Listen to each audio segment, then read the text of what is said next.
सुंदर सूरत सुहावन सुंदर सूरत हो।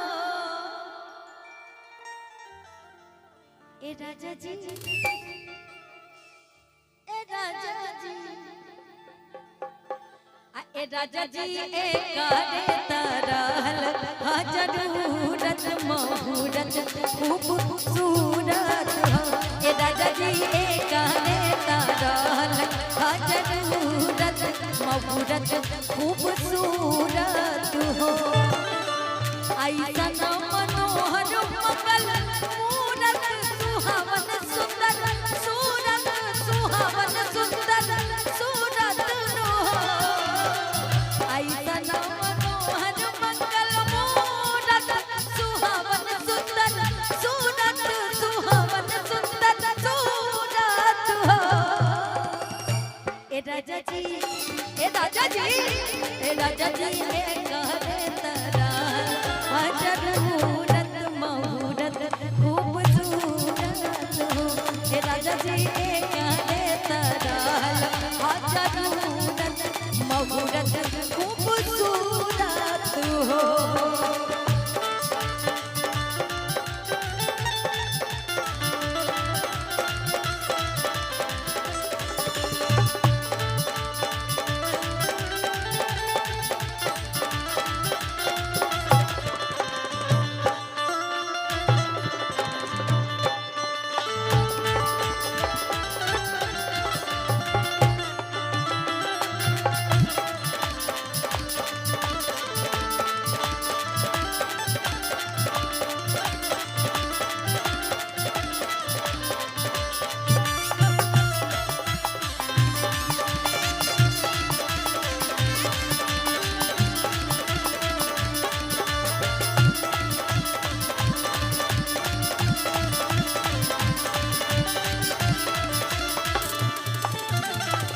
बबुआ हमार महाराज होय है राजा धीराज होय है राजा धीराज होय है हो।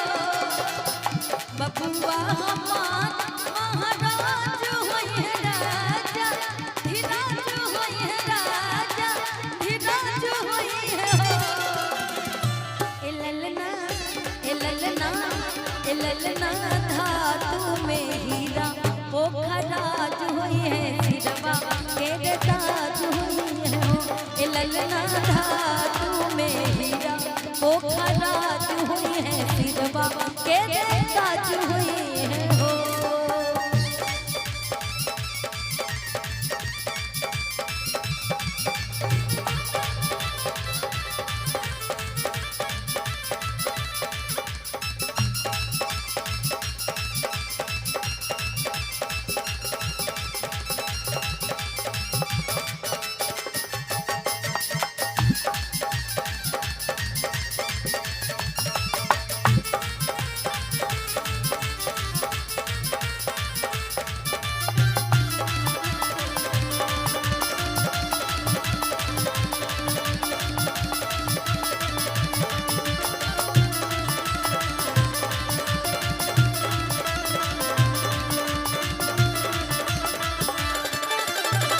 अच्छा, ये तो राजा महाराजा वाली जो सोच होती है वो तो दादा दादी की होती है, नाना नानी की होती है। लेकिन चाचा चाची मामा मामी की क्या सोच होती है कि बबुआ क्या बनिए आगे चल के।